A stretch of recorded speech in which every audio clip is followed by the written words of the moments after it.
sectors about how they view the current developments with regard to autonomous weapon systems, how this relates to the discussions that are taking place in the GGE this week, and in the run-up to the REFCON in November later this year. My name is Roos Boer. I work for PAX, which is a Dutch peace organization, one of the founding members of the Stop Killer Robots campaign. And within PAX, we have worked for many years with the financial sector on a range of different topics, on the cluster munitions in the Stop Explosive Investments campaign, on nuclear weapons producers in the Don't Bank on the Bomb campaign, on different issues with regards to controversial arms trade, but also on incendiary weapons and the International Fair Finance Guide, and responding to a growing interest from financial institutions that are all concerned with the media reports on the growing autonomy in weapons systems in current conflicts today.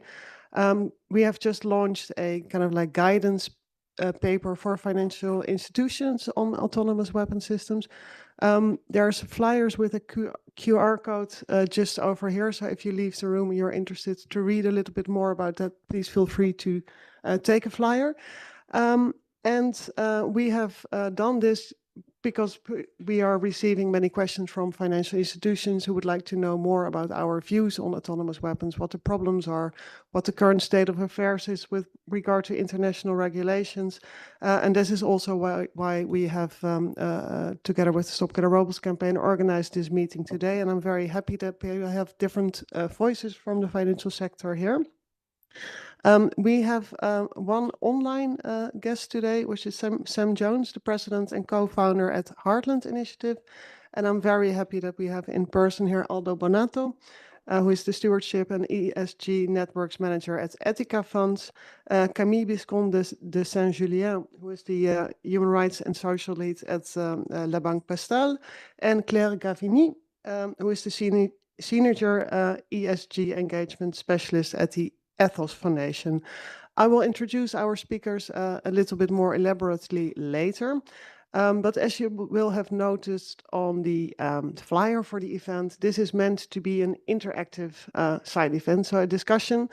There will be plenty of room for questions and remarks. But in order to allow all the speakers to speak today, I would like to start with a round of questions first. And if you have any observations, remarks, questions, critiques, whatever, please save them for the last bit of the side event, in which I will open the floor for questions from the audience.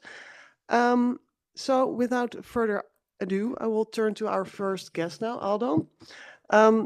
Aldo is a specialist, a pioneer actually, of responsible Italy.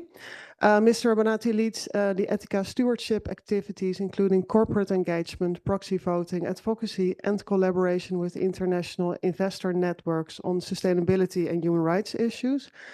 He also teaches sustainable finance in several Italian postgraduate and executive education programs. And together with Stop Killer Robots, he co-led the launch of an investor statement, calling for international rules to ensure meaningful human control over the use of force. The investor statement is available on the Stop Killer Robots website, stopkillerrobots.org, if you are interested to read the full statement. But well, I would like to start with the question, because Etica Funds has engaged on responsible investment and multiple issues related to human rights for many, many years. Could you briefly introduce Etica and also explain why the issues of autonomous weapons is relevant for investors? Sure, thank you, Roos. Let me start by thanking you and the Stop Killer Robot campaign for organizing this side event and giving us the floor to speak about this very relevant material and salient issues for financial institutions like us. So I represent Etica Funds. Etica is the investment management company of Banca Etica, which is the ethical bank in Italy. We are doing only sustainable and responsible investments for over 25 years now.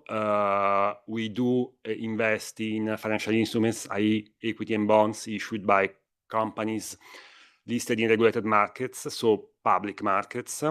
And for us, SRI is not just values-based investing, but it is grounded along three main pillars, which are risk-adjusted returns, as increasingly sustainability factors generate material risks and opportunities that can influence long-term financial performance. The second pillar is societal impact, so managing societal impact through investment, as long as capital allocation decisions may contribute to shaping economic and social outcomes. And the third pillar is alignment with ethical values, so that we as investors should ensure that our capital allocation investment decisions align with a clearly defined set of ethical values. One of the founding values of the Banca Etica Group is, and so for us, is to act, and so in our case, to invest, for our investment to be conducive to an economy of peace, and therefore any development, technological developments related to weapons is closely monitored by us. And this is also the case for autonomous weapon systems. So autonomous weapon systems are not just an ethical concern, but increasingly they are a matter of financial materiality and risk management. And there are two topics that I would like to underline here, which are, predictability and accountability. So in terms of predictability, the development of military AI is happening without a clearly defined and internationally accepted regulatory framework. And therefore, this generates and increases many kinds of risks, including legal risks, reputational risks, operational risks, regulatory risks, investors and companies are exposed to. So long-term investors like us, or like pension funds, like foundations, like faith-based investors, they like a predictable regulatory environment where to operate, because uncertainty affects market valuations, increases volatility, and complicates long-term capital allocation decisions.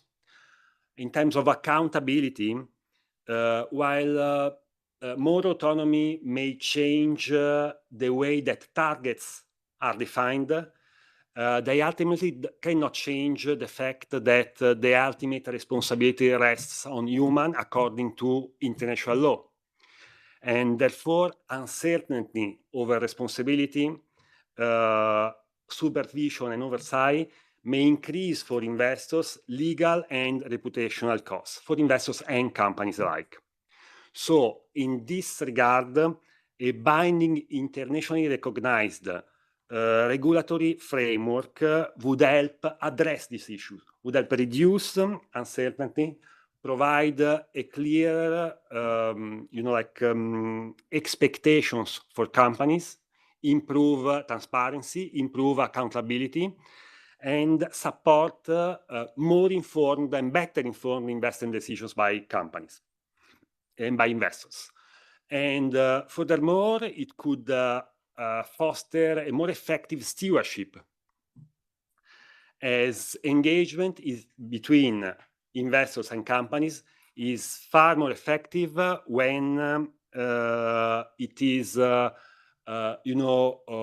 both companies and investors have clearer and more solidly grounded expectations and legal responsibilities. For these reasons, we believe that autonomous weapon system represents not only a human rights issue, but also and increasingly a governance and risk management issue. And in addition to this, meaningful human control over the use of force is essential both from an ethical and a governance perspective. Thank you. And I think that also explains the rationale behind initiating the investors' statements, I assume. Could you tell us a little bit more? This was the background in which you started the investor statement. What is written in the statement? What is the objective of the statements? And maybe can you also speak a little bit on what progress has been made since you have launched the initiatives and what the future plans are with it? Sure. So the initiative emerged from a simple observation that during our conversation with companies, we increasingly recognized that autonomous weapons, the risks connected to autonomous weapon systems cannot addressed by individual company policies alone. There are some risks that require a broader regulatory response. And the urgency to act was increased by the fact that technological application in the military systems are now not only like a theoretical issue, but these technologies are now tested and used in contemporary conflicts. And this, questions related to accountability and governance become more pressing for investors, for companies, and for policymakers. So we identified Stop Killer Robots as a trusted and reliable partners, and together with SKR, 1 year ago we launched an investor statement calling for an international regulation of autonomous weapon systems. The motivation was both ethical and financial. From an ethical perspective, we as investors are subject to a network of rules and standards, including the United Nations guiding principles of business and human rights. And so questions as military application of AI and technology increase, questions around accountability, compliance with international humanitarian regulation and human control are becoming more and more important to us. From a financial perspective, as I said, we as long-term investors require a stable and predictable regulatory environment. And this is exactly the kind of environment that lowers our risks and our expected costs in terms of legal, regulation, operational risks, and reputational risks. So clear regulation could reduce legal ambiguity in this sense. And the investor statement for us was launched with 3 goals. The first goal is to demonstrate that investors consider this issue relevant to long-term investment and stewardship. The second is to, let's say, facilitate and support the work of policymakers towards an international treaty, an international, regulatory framework to govern autonomous weapons. And the third is to encourage dialogue between investors and companies that are involved in the developing and deploying relevant technologies. So far, in terms of result, we have been encouraged by the results that we got. The statement has been signed by 66 institutional investors from 12 countries across 3 continents. and they represent a diverse range of investors, including pension funds, asset managers, foundations, faith-based investors, demonstrating that these topics and autonomous weapons, the risk linked to autonomous weapons systems, the perception of this risk is not limited, and the interest in this risk is not limited to a number of specialized institutions, but is becoming a mainstream stewardship topic. Then the initiative also gave us the opportunity to represent investor expectations in policy discussions, like the one we are having today within the CCW framework. And this is even more important as a growing number of countries are now, willing or working towards international regulation mechanisms for autonomous weapons. In the wake of the CCW review conference in November. Then at the same time, this statement allowed us to have new conversation with companies and investors that did not consider these particular aspects when managing AI military.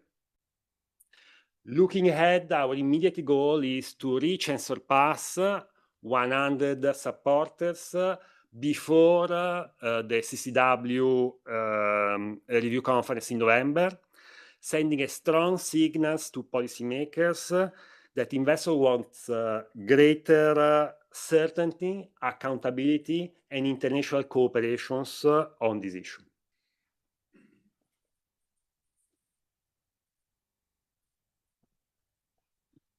Thank you very much. You mentioned the conversation between the industry and the investors, and I think that's also something that we are going to hear more about from our next speaker. So thank you for this, and I might circle back to the investor statement a little bit later, but in order for time, I will move to the second speaker. I'm very happy to have Camille Bisconde Saint-Julien. I will briefly introduce her. After completing law and compliance studies, Ms. Bisconde Saint-Julien worked as a human rights officer in the energy sector with a focus on renewable energy.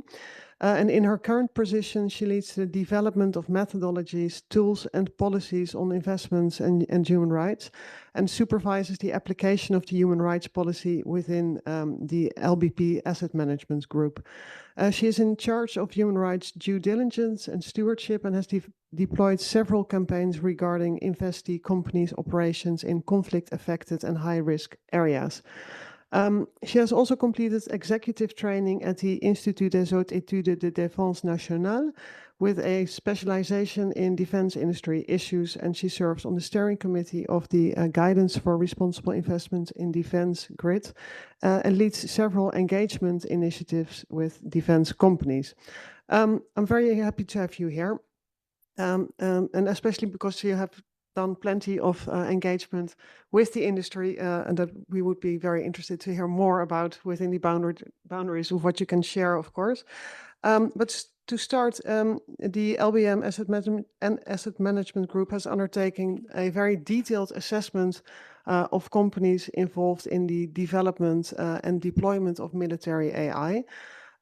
Could you explain how you developed the risk assessment framework and the factors that you have considered when you were constructing the risk profiles, and maybe also share some of the key challenges that you have encountered during that process? Does it work? Yeah, okay, cool. So first of all, thank you for having me. Maybe to give you a bit more detail on the reason why we started to work on military AI at first, the LBPM group has adopted a human rights policy about 3 years ago now, which is grounded in the UNGP. So we basically commit to conducting human rights due diligence and heightened human rights due diligence, and we recognize IHL within the standards we want to apply. However, for a very long time, I would say, in the financial industry, IHL has been secluded or reduced to basically, has there been a violation, yes or no, and what can we do about it? There wasn't much of a preventive approach regarding IHL, and I think that's the major change with military AI. Even if the impacts are not materialized yet, although some of them already have, it is profoundly and deeply changing the way that operations are conducted on the battlefield, and this in itself is already a risk to IHL. So basically the risks were inherent, which is the main reason why, together with the rapid development of technologies, we try to develop a preventive approach and a risk assessment for companies operating in that industry and in that specific area of military AI. The first problem we faced, I would say, is that due to the lack of regulation, we didn't have much guidance on what can we do about it and what actually are the risks. So we try to learn by doing. Probably our framework ain't perfect, to be fair. Among the main factors that we focus on to date, so we take into account factors such as accountability, transparency, explicability of the decisions across the kill chain, confirmation or cognitive bias within the presentation of decision-making processes, significant human control, decision acceleration, edge case scenarios, and the integration of IHL principles directly within the technology. All of this is, as you can probably guess, quite complicated, and it took us a long time to get there. The chances are we still miss some of the risks that we might be facing with the military AI, but this is basically the state of play right now and the type of factors that we are trying to look into in a more operational way, I would say. The second problem we faced with was the scope of companies that we would get into that risk assessment, meaning that for the pure players in the defense industry, it used to be a bit clearer as to who was doing what part of what weapon system, what was the role of that company within the value chain. And therefore, it made risk assessment a bit more easier, I would say, or at least clearer as to, again, what were the potential impacts. For AI, we have a variety of actors, which is much broader than it used to be in the traditional defense industry. We have services and products that are really different, and a lack of transparency, I would say, on what can these products actually do. So it makes, again, the assessment at the end of the day a bit more difficult. What we try to do is we started by identifying companies whose products and services have the most direct impact on the battlefield. So mostly companies producing, developing, or commercializing technologies for C4ISR, for C2, autonomous drones, technologies enabling swarm effect, and we try to build an assessment around that. The problem and the flaw, I would say, with that process is that at the end of the day, we still focus very much on pure players. We are missing one big part of the value chain, including the main AI developers. And we are still facing with, I would say, a lack of understanding of the proper implication of these AI developers in the kill chain. So again, the assessment is not perfect to date, and we are still very much trying to build on what we've been doing so far. Thank you very much. Could you maybe elaborate a little bit on how a regulatory framework would help your conversations with the different actors? So to date, the analysis we've been conducted largely relies on internal expertise, which is a good thing, I would say, but also, let's put it this way, many financial institutions do not have that internal expertise, be it defense industry expertise or be it human rights and IHL expertise. So that was the first part. Then we had to rely on legal, academic, and CSO's research, which is very developed, and we could find a lot in there. However, again, it requires resources and time to actually deep dive into all of this, find the right resources, and build your own framework with this. Then the lack of regulation, I would say, also turns or translates into a lack of incentives for the rest of very important actors within the financial industry to work on these issues. So mostly the actors I'm thinking of are data providers. They play a very important part for most financial institutions because the wider your portfolios are, and the less you will be able to actually carry out that kind of due diligence I was just mentioning. So you need data to come, and you need the data to come from traditional data providers. Without a regulation, I would say these data providers are not supported into creating that kind of like data.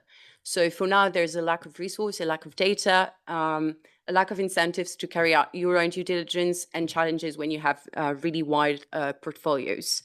So right now, with regards to the research I was mentioning, for instance, we've conducted, I think, the assessments on about 15 companies, which is not a lot. And it would be difficult to scale this up and reproduce it on other companies. So in our case, I'm the only human rights expert in-house, and we have a lot of companies to work on, and I am supposed to also take care of other matters than just military AI. So you can guess how this makes it difficult. I would say we're in a good position, though, because in France, we do have some guidelines that were published by the Comité Éthique de Défense. However, it remains largely high level and mostly directed to military personnel or armed forces. So we had to translate it into operational standards and criterias, which again wasn't the easiest to do. And as you can guess, for an institution without IHL experts in-house, it would be very complicated. So I think to just like what it all boils down to is the fact that even if we do have a framework to date, the field is rapidly evolving. We have very few visibility over where technologies will be in 6 months, 1 year or more. We have very few visibility over the potential impacts and risks, and we do not really have much guidance on what we can do and how we can scale all this up. So even when you try to have a preventive approach right now in compliance with the UNGPs, that lack of foreseeability combined with the lack of transparency within the industry, I would say, is the main challenge right now that we're facing with.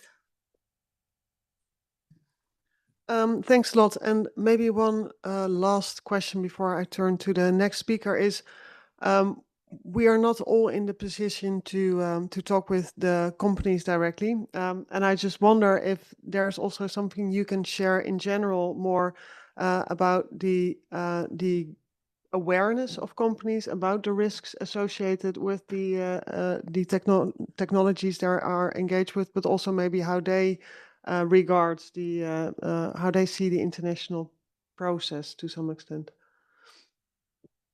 So with regards to the risk, I would say that companies do recognize them in itself. They do not necessarily mention it in a public way, but they recognize that there is an issue that exists that then it needs to be treated. The challenge, again, that we are being confronted with right now is that due to the lack of regulation and incentive, it is very hard to challenge what the companies are saying. So they might tell you, yes, we do have significant human control within our technologies. But then how do you actually challenge that? Like, what makes it significant? And again, if you don't have the expertise, operational expertise in-house, it is very complicated to tell the company, I need more information than that. And that's only for the companies that are actually willing to tell you that they have significant human control. There are very few companies right now that have charters or policies regarding military AI and ethical military AI. They don't tell you much about how they develop it, about the impacts, or at least they don't tell it to the responsible investment people, I would say. They might tell it to their clients and customers, but not necessarily to us. So you have to find other ways to find that information. The second thing I would say is that some of them now, still while recognizing the impact, are largely watering down their expectations and ambitions with regards to ethical AI. So a lot of them are not even mentioning significant human control anymore. It's not a problem, and they're going really into the direction of fully autonomous weapons. And again, without having incentive for financial industry to, challenge that decision and engage with companies on this, it is very complicated to actually have the discussion with them, because probably they won't have the good questions that allow for a discussion. The final point I would say, and probably repeating myself a bit there, but again, very important, without a regulation, it basically depends on investors and on their own resources and expertise to actually conduct that kind of actions. So right now, one of the main challenges we're confronted with is that there aren't that many investors that have full knowledge and capacity with regards to military AI. And one of the main things that we need in our industry to actually have an impact is collaborative engagement. So having lots of investors coming together and trying to push the same message towards a company. Right now, that homogeneous message does not really exist because, again, there isn't a basis for it. So there are solutions. Typically, what the work that has been conducted by PAX, by Stop Killer Robots and Etica, the work conducted by Sam with Heartland Initiative, and he will probably talk a bit more about it, so I'm not going to go that way. But a regulation would allow every investor, even those without the most ambitious responsible investment policies, to actually understand the risk and work on it. So yeah, that's where it would be useful. I will move to our online speaker, which is always a little bit of an exciting moment, if technically. So Sam, can you hear us well? Yeah, coming loud and Very clear. good. I will. Then off screen guzzling coffee. Very good. I will briefly introduce you. Sam Jones is the president and co-founder at Heartland Initiative, where he leads the development of methodologies, tools, and guidance to assist investors in the prevention and mitigation of human rights harms across their portfolios. Mr. Jones has more than 25 years of experience in conflict-sensitive research, analysis and programming, and in international humanitarian and human rights law, as well as multi-stakeholder engagement in public and private spheres. Before co-founding Heartland, he worked as an associate director of the Human Rights Program at the Carter Center, where he managed programs in the Middle East and the Democratic Republic of the Congo, including those focused on corporate accountability for human rights harms in industrial mining and the protection of human rights defenders. He previously served as a regional representative for Asia Near East for Counterpart International, managing humanitarian and development programs in Iraq and Jordan, and leading assessment missions to the occupied Palestinian territories, Lebanon and Afghanistan. Welcome, Sam, online. I would like to start briefly, because not everybody might be familiar with the role that Heartland Initiative plays. Could you describe a little bit more about what Heartland Initiative does to transform how investors can advance human rights issues? Sure, thanks, Rose. So it's pretty straightforward. Heartland's a US-based investor, a nonprofit investor advisory. Our work is really that we partner with institutional investors in the US, Canada, UK, Europe, and Australia to identify, prioritize, and manage human rights risk across their portfolios. I think what sets us apart, though, is we take a particular contextual focus on conflict-affected and high-risk areas. So really, when we work with investors, we focus on their most severe and systemic human rights risk, and that leads us into industries, of course, like defense technology and surveillance technologies. Thanks a lot. And could you describe a little bit of the primary challenges that are associated with responsible investment in defense tech, as described by your investor clients? Yeah, I mean, I think it's hard to overstate just the incredible rupture that the defense technology sector has had to the responsible investment industry. It's an oversimplification, but for the past decades, that approach has been largely grounded in exclusion of defense companies, and its exclusion has been based on revenue thresholds or on particular controversial weapons, which everyone in this room is familiar with. And so in this new state, and Camille referenced this, where you have military AI, where you have autonomous weapon systems, it's really disrupted that in terms of, so for example, if you have a big tech company that's getting increasingly into the defense tech space, how do you measure percentages of revenue related to military contracts, or especially in the case of the US, immigration enforcement, domestic policing, et cetera, and so on? When it comes to product-based approaches, everyone can wrap their head around a cluster munition or an anti-personnel landmine. But how are you defining the level of controversy for AI decision support systems, for example? It's also disrupted investment approaches in other incredibly significant ways. Investors are used to looking at, at a portfolio, you have company by company. But in this case, you have company interoperability, where you have different companies producing different systems. Some of them are explicitly civilian, some of them are dual use, some of them are explicitly military, and across that system. You have the through line of civilian data and the way in which civilian data may be weaponized or militarized, as we've seen happen in Israel, Palestine. So you really can't overstate. And one other thing, the majority of the clients that we work with are public equity institutional investors. However, has been highly reported on, private equity and venture capital have played an incredible driving force within the defense tech industry. And so it's really challenging public equity investors on how can they leverage their relationship with private equity funds and with their internal teams, because there tend to be two different models of investment and risk analysis there. So it's really, it's upset the apple cart in a lot of ways. Thank you, Sam. And I think this is also the background against which you have led a working group on defense tech and responsible investment. Could you tell us a little bit more about why you started that working group and also what the work of that group has been thus far? Sure. So Harlan's MO tends to be bringing together typically siloed stakeholders, so institutional investors, civil society experts, policymakers, legal and regulatory experts, scholars, et cetera. And that's the model we used with the Working Group on Defense Tech and Responsible Investment.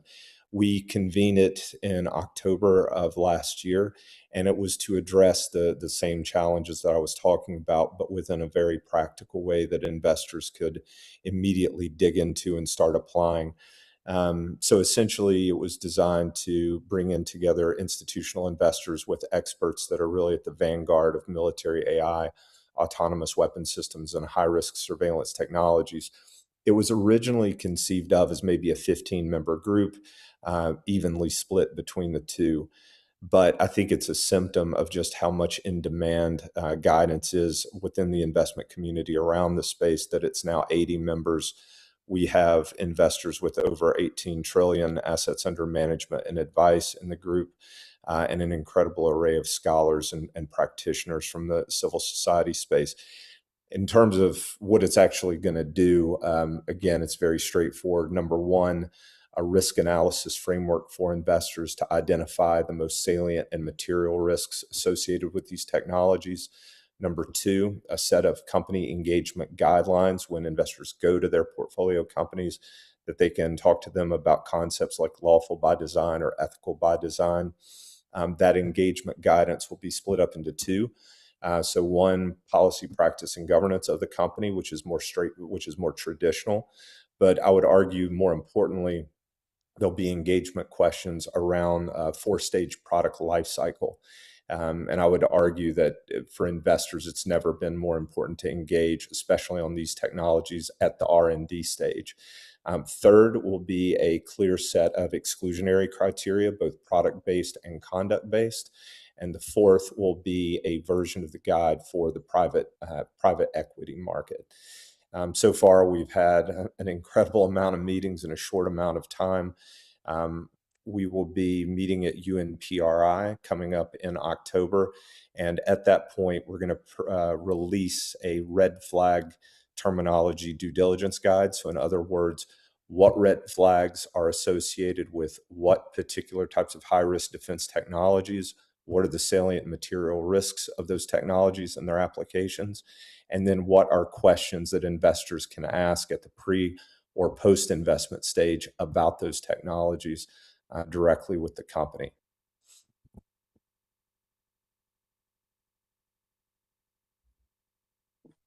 Thank you very much. I'm struggling with my microphone button. This is the delay, sorry. Sounds very impressive and very timely, and also very helpful for the financial community to actually have this more, central document which can help them with the challenges that they encounter in their engagement. I was wondering, because you have elaborated on the challenges, but could you also describe whether there's best practice evolving in the military AI and autonomous weapon systems policy development from financial institutions? Are there any best practices that you could highlight, or developments that you've seen over the past year that you would find worth to mention here? I mean, you're fortunate to have Camille in the room. She represents one of the few examples of institutional best practice in the space. And that's really what the working group is trying to do, but we're building the plane, in mid-flight, so to speak. I think for investors, so the investor colleagues that we work with tend to be the human rights leads, the ESG leads, the responsible investment leads at their respective institutions. But they also have to fight their own internal battles with more traditional chief investment officers and other staff around investors don't want to miss out on the incredible financial performance associated with some of these companies, but they also want to make sure that they're not contributing to violations of international humanitarian law. So it's created an incredible challenge with colleagues internally in terms of best practice, and related to that idea of not missing out, but figuring out from this huge investment universe of military AI, of autonomy, of surveillance, of dual use tech. How can you apply a scalpel instead of a sledgehammer? In other words, how can you identify those companies that truly represent the most severe and systemic salient risk, but also material risk? And so, for example, when looking at AI, are we looking at ISR, intelligence, surveillance, and reconnaissance, or are we looking at lethal targeting and deployment? And can we separate out, for the purposes of engagement and exclusion, those type of technologies? If we're looking at autonomous weapon systems, to what degree of autonomy is there? What role is AI playing in that autonomous deployment? Which ones are offensive versus defensive? And then finally, a major question that we're trying to answer is, given the well-reported, incredible financial performance of public equity traded companies like Palantir, or private equity, at least for now, like Anthropic, is how are you analyzing not just the obvious human rights risk that these technologies pose, but how are you evaluating the financially material risks? Because there has been so much growth in such a short amount of time. But I think there was a recent piece in the Financial Times within the last month that Palantir, for example, had lost a quarter of its value in a quarter. They had lost 6 engineers, senior engineers, to other AI startups.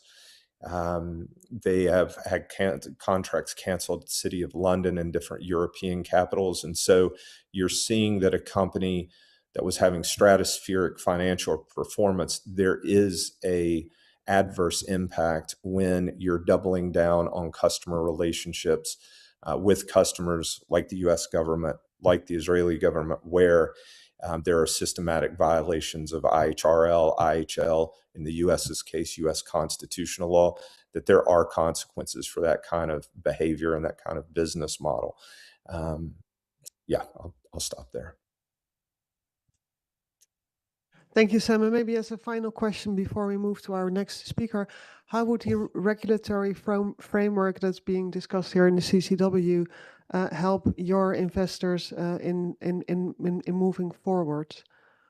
Yeah, I mean, I think Aldo and Camille both covered it, is that no matter how traditional or responsible an investment institution is, the idea of hard legal risk or regulatory risk is going to get every investor's attention. And when they see violations of those regulations that has material impacts, including on their portfolios, they're going to apply more. And so I think, regulation absolutely sets that baseline. Not that the regulation should be seen as the ceiling. It should be seen as the floor, but that floor currently doesn't exist for a lot of these technologies. Thank you so much for your contribution and for being here online with us today. We are now moving to our last speaker before we open up for questions and comments from the audience. Claire Gavini is a Senior Environmental, Social and Governance ESG Engagement Specialist at the Ethos Foundation, which is a Swiss-based foundation dedicated to sustainable investments and representing the interests of numerous Swiss pension funds.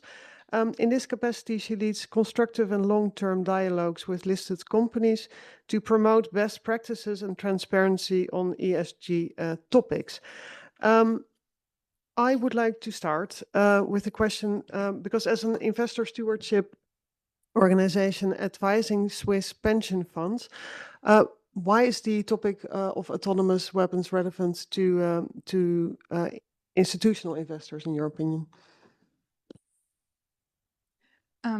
Thank you. And so I'll say the same thing that Camille and Aldo mentioned, but I think the topic is important for investors for two main reasons. The first one is around their exposure through their portfolio, and the second one being their responsibility as investors. So as the other panelists mentioned, the exposure to these technologies through the portfolios, are increasing. The sector, the defense tech sector, is expanding really fast. And with the emergence of those technologies, it's not limited to the traditional defense companies. Those technologies are developed by companies that sit in any diversified portfolio, and that include large global tech companies. And I think that's a real risk for Swiss pension fund with a diversified portfolio, and they don't necessarily have the keys to address those risks at the moment. And as Sam mentioned, I think the listing of some of those big tech companies like Anthropic, for example, would even increase their exposure even more. And the second reason I would also highlight is the responsibility as investor to consider their impact on human rights abuses. The UN guiding principle apply to financial institutions. So I think there's also a risk for pension funds if portfolios company AI platforms, for example, end up being used to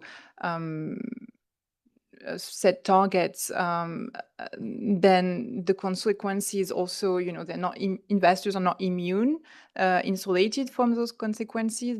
And so I think we have also a responsibility under the UN guiding principle to address and mitigate those risks. So I think both elements, I think there's a financial interests, but also a stewardship responsibility for investors, and in particular Swiss pension funds in general, who have long-term investment horizons to address those risks that at the moment are not, the financial markets are really not equipped to address and mitigate. Thanks a lot. And why do you think regulation is necessary? Isn't the engagement that you guys are all doing from the financial sector enough to address those risks? Well, so yeah, in the first instance, I think we are supportive of self-regulation. We work for those Swiss pension funds, so we engage on their behalf. So we are very much supportive of engagement with listed companies. But I think for that topic and others as well, but for that topic, I think it is not sufficient. I think we have to be honest about what investor stewardship alone can achieve. And I think there are many reasons to that, but the sectors, for example, and it was mentioned earlier, but both the defense and the tech sector are pretty opaque. So without any disclosure, it's very difficult as an investor to have any leverage in our in engagement. We also see some of the companies are not even publicly listed, so we are not, we can't really engage with them. Or some of those companies may have dual class share structure, making engagement for minority shareholders like ourselves very tricky. So we don't even have access to companies' representative because they don't want to talk to us because they have a higher end, due to their capital structure. So there are some issues with the sector specifically, and also the dual use problems. We are not at the moment with the current human due diligence framework that we have. They are not designed to address those type of issues, and I find sometimes in engagement, like other have said before, but we need an anchor.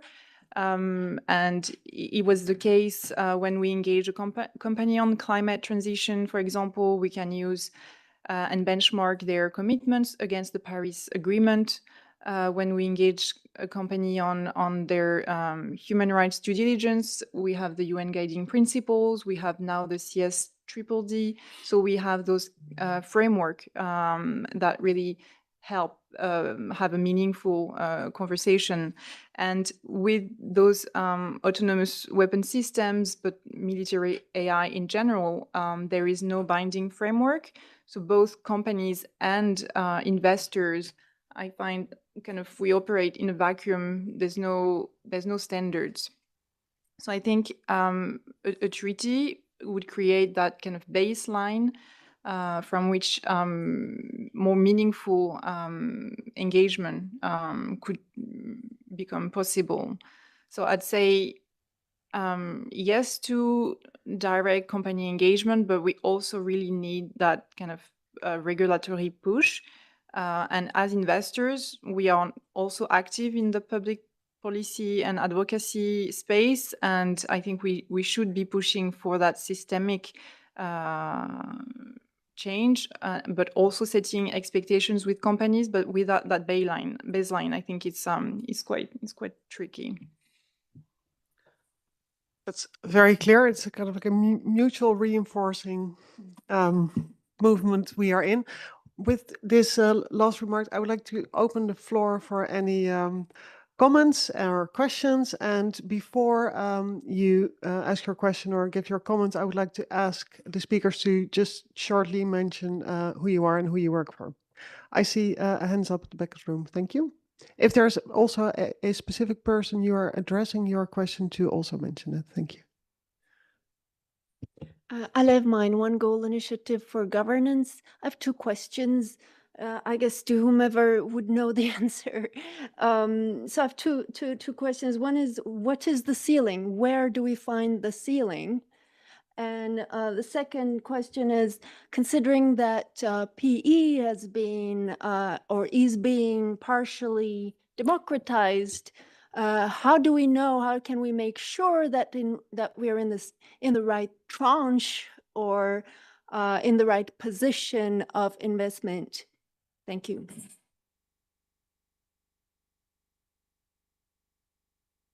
I'm sorry, I will take a couple of questions if there are, to allow the speakers to think also a little bit. Yes, please. Hello, the Civil Affairs Institute. I have one question. How investors assess companies when AI and other technologies are dual use and their military use is, no transparent? That's the question. Very good question. Aldo, would you like to answer the first two questions? And then I'll probably go to Camille. Sure, I'll try. I will start maybe with this question. So in terms of how do we try to assess companies producing dual-use technologies? Well,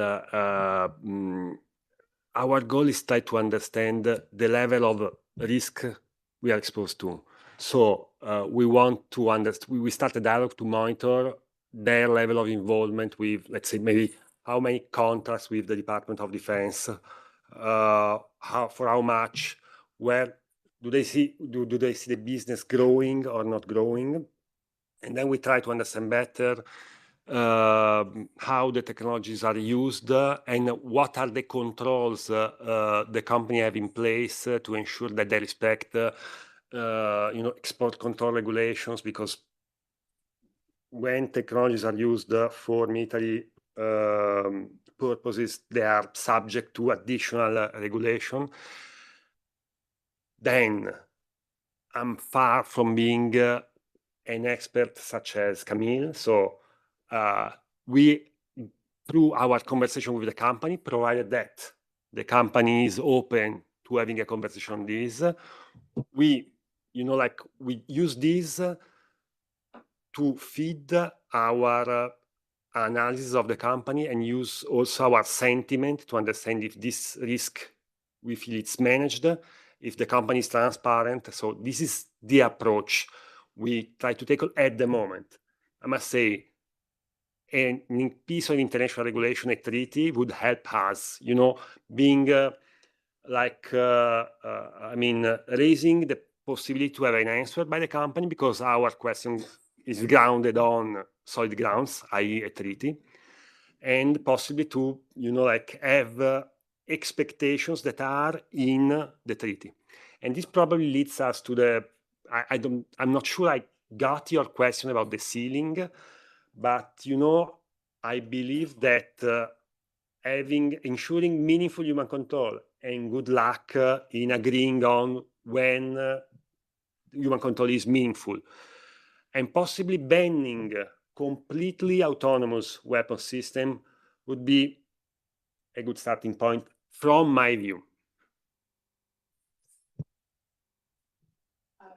Maybe to add, I don't know if it's working. Okay, it is. To add to what was already said, with regards to the ceiling, I don't think we're there yet. And I think, again, the question really is the basis of it. If you take a look at what happened with incendiary weapons, the treaty was the basis for many financial institutions to adopt differentiated approach on it. Certain financial institutions decided to exclude it all, to go actually even further than the treaty and the protocol itself, by excluding white phosphorus or going a bit further. Certain decided to have a very, black and white approach. We just exclude it if we have the data for it, and that's basically it. And basically the question is, like, where you set your limit, sorry, is not, to me, the main question yet. The question is at least making it a subject and an issue for everyone in the financial sphere to understand. Again, we are in an industry where there are very differentiated actors that are at play. If we don't get data providers to work on the issue, if we don't get certain actors to work on the issue, and if we don't get that incentive, it will be very hard to have a movement from everyone. And so, of course, we will have people like Aldo or Claire or I asking the good questions. And I mean, it's already this that's being taken and fair, but we won't have the bigger institutions and the rest of the institutions that we actually need to have an impact on these companies. So that was with regard to the seating one. The PE question, I don't think I'm equipped for it. And that maybe just to add to what was said on the due diligence, that's why also I'm saying our process is quite flawed right now, and which is why we focused on the defense pure players, is that at the end of the day, we have very few resources and very few information on tech pure players. So we have some information coming from CSOs. However, Sam mentioned the internal limits and obstacles we might be confronted with. So having just information coming in from CSO sometimes is a problem. It is a basis, for due diligence that we can use. But if we don't have more information from the company itself or from more institutionalized organization, it was weird to say it that way, but you will probably understand what I mean, it will be hard for us to push. So right now there is a gap in that part of the due diligence, that's for sure. Again, having a treaty would help have that more traditional data that would be of use in that very specific case. And I would say it is very specific to the military AI sphere, because if you take a look at the defense pure players, you actually have quite a lot of information on who they are selling to, what type of products are they involved in. So even if you don't have the full, scale of what they're doing, you have an idea of their risk profile. For an AI pure player, much more complicated. You can guess, but you don't know where the thing is provided, how is it provided. I mentioned earlier cognitive bias in the presentation of basically results from AI thinking. We never see that kind of things. Like, we don't see how the results are presented to operators. We don't know how it actually works. So basically, we're basing all of our thinking and our reflection on things we assume, but are absolutely not sure of, or don't have very much information on. So again, big part of the problem, doable for someone with expertise, and for an institution with expertise, a bit harder for the rest of the world, I would say. But yeah. Thanks a lot. Sam, if you want to jump in, will you wave your hand? Do you want to comment on the PE? Yeah. Yeah, I mean, just a few things. One, on the ceiling piece, and I take Camille's point. When I had referenced that the working group is looking at a 4-stage product life cycle, I know Jessica Dorsey is in the room, and so I can totally put her on the spot around what best practice or what aspirational practice would look like at each stage of that product life cycle. In terms of private equity, look, it's a problem with the model of that market, which is they have a high degree of leverage because they are providing capital at the earliest stages of military AI, autonomous weapon systems companies, dual use startups. The problem is that model also prioritizes infusing it with a lot of capital and see what works. And if they get 10% of those investments to really perform, then that's sufficient. So they have a flipped risk appetite compared to Camille or Aldo or Claire in terms of what they're looking for. So a critical piece for institutional investors, for public equity investors, is going to be how they can use their leverage with their internal private equity teams and with their external private equity and venture capital firms. Like to the point of the question, that is really where a lot of the infusion of the capital is coming from right now. And unfortunately, the majority of those investors are not talking about the product life cycle, are not talking about policy, practice, and governance in a meaningful way with these companies. So yeah, I'll stop there.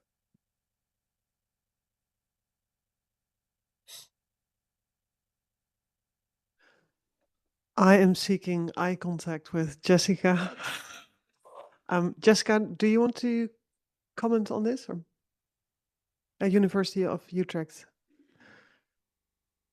Hi, thanks for that, and thanks, Sam, for putting me in the spotlight. It's fine. I think it's really important, actually, like the work that Heartland is doing in this space. Bringing previously siloed communities together to talk across disciplinary boundaries or institutional boundaries. It's like, that is the only way we should be doing work in this space. So Heartland has done pioneering work in this space to get us there. So what he mentioned the life cycle approach. That's work that I've done academically, also in the context of working together with a system safety engineer, Zena Assad. She has got the brilliant technical background that I do not have. I'm a lawyer. Please forgive me for that. IHL with basically trying to bring together approaches to like the socio-technical approach to these systems, but then how that then interfaces with the planning, designing, developing, and deployment of these systems. So that's the simplified life cycle that we're looking at. And in this context, in the investment context, it's really important, I think, and I would say that as a lawyer, to have IHL lawyers, as Camille said, at the table during every single step of the way. And not just IHL specialists, of course, but other specializations. We just had a great conversation about data protection specialists, people who are working in other areas of the law who should be part of the discussion, not just in the development of these systems, but much further upstream. And that's the whole point of the life cycle, the responsible by design approach, is thinking about all of these issues much earlier. And that's where investors can play a very, very prominent role in shaping the way that these technologies are going to be researched, designed, developed down the road. Without R&D funding, some of these projects won't be getting off the ground. And I think that's the message that we've tried to translate from the academic work we've done into the investment space, to say you have a lot of leverage here, exercise it responsibly, right? So I'll hold it there, but thanks again. Thanks a lot, Jessica, for those comments. I am going to open up for a second round of comments or questions. I'm going to take a couple. I see one hand up. Yes, please.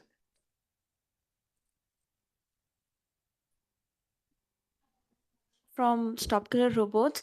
So my question is along the same lines of having IHL lawyers or experts on each stage of the life cycle. But then where does the responsibility or the liability for investors kick in, specifically when we're speaking of civil objects or like civil AIs that potentially might, due to unpredictability, turn into military AIs? Where do you where should the responsibility of the investors actually kick in such cases?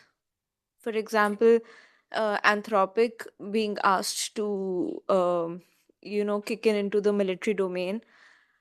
At what stage should an if it's possibly for a civil purpose, at what stage do an investor's responsibility for saying no, this might actually turn into a military purpose or a military output, kick in the responsibility or the liability for the investors? Thank you.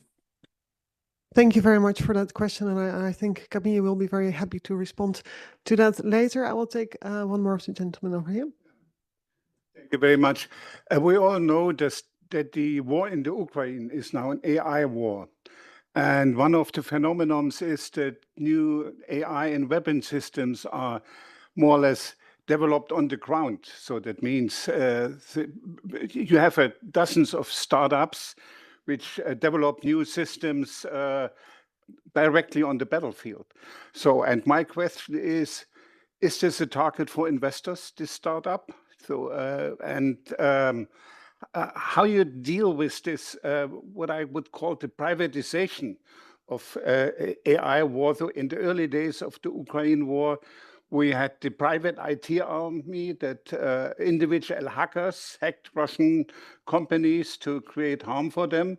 And so what do you do with this individualization of the development of AI systems? Thank you.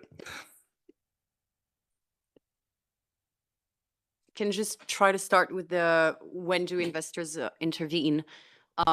I think one of the key points here was actually mentioned by Claire. In many cases when we're talking about public investors such as ourselves, we tend to be minority investors. So we can try to say, like, no, we don't want you to do that. We can vote at the AGMs in that direction to show our point and position. However, in the very specific case of military AI, I would say our leverage alone is quite limited, hence the need for collaborative engagement. Then, as for the question as to when do we intervene generally, I would say that generally and for a very long time, it used to be more of a reactive approach that was in. So basically waiting for controversy to happen, something big enough to be noticeable. And then you would talk to the company and ask, okay, what happened and what do you plan on doing about it? This has been swiftly changing over the past 5 years. There are more and more investors that apply the UNGPs, implement the UNGPs, have a proper human rights approach.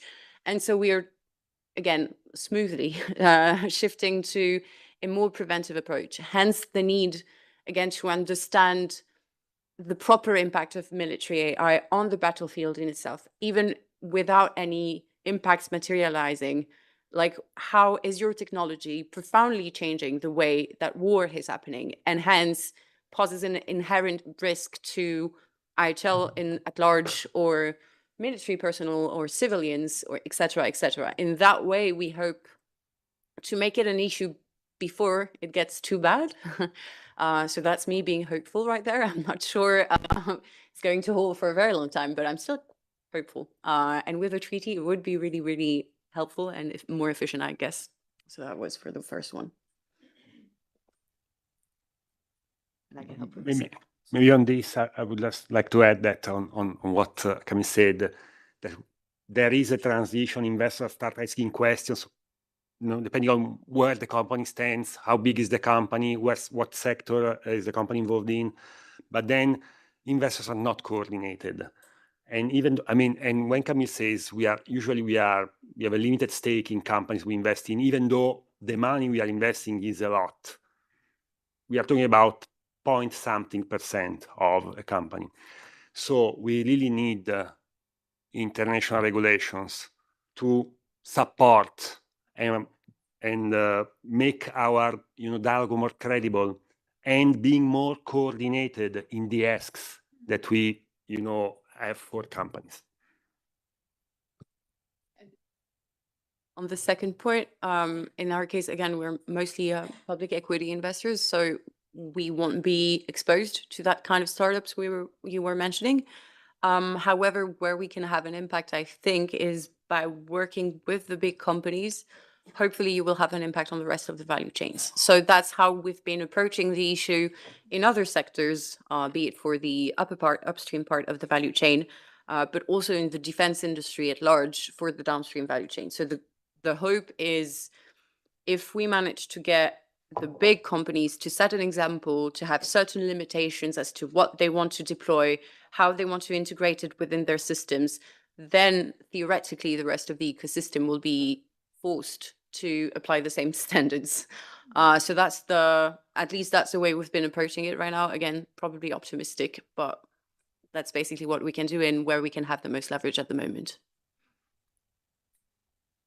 Yeah, and mostly again on this, well, are these startups a target of investors? It depends on the risk appetite of an investor. Mm-hmm. And usually, for a standard investor, they look at potential risk-adjusted performance, full stop.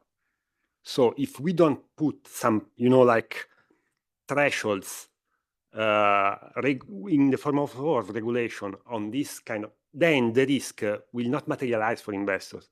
So they have no incentive to take this into account, because it's not their work as per the current situation.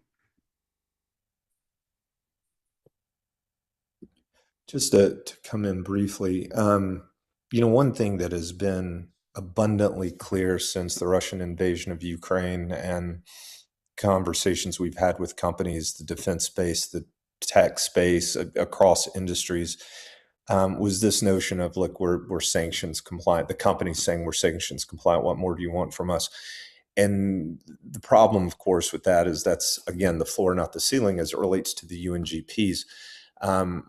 But also the fact of the matter is these individuals and entities did not become rights violating actors at the point of sanctioning. And so a huge part of the conversation for investors has to be know your customer due diligence. And so to the first question, when AI is then repurposed, or certain drones are repurposed, and the company is shocked by this, well, they really shouldn't be shocked by it if that particular state actor or that particular military unit or agency within that state has a documented track record of violating IHL or IHRL. And so part of this is companies just being honest and not relying on sanctions list as their only means of human rights due diligence.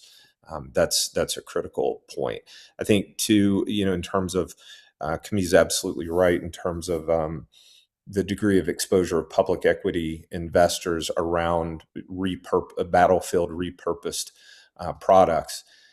But when those products eventually, when those companies are bought up, when those companies' technologies are bought up, then investors can play a key role in ensuring that the larger public company that is buying them up puts necessary technological, operational, and contractual guardrails into place to hopefully at least retroactively deal with some of the risks that they pose. That's very helpful, Sam. There's room for one last question if there is, and if there's not, I will allow all the speakers for some final thoughts, words of encouragement to diplomats or anything else. I see no questions, so I'm going to make a quick round, starting with Aldo. Any final words? Well, I guess you already know what I'm going to say. So I think we need that the start of negotiation, the adoption of a legally binding treaty on autonomous weapon systems. We as investors, such agreement would provide us certainty, stability, accountability, which is increasingly needed by investors, by companies, and by societies.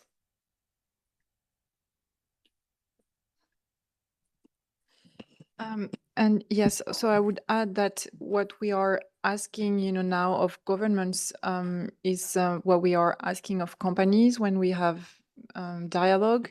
So do not wait for harm to materialize, and having a standard, having that baseline,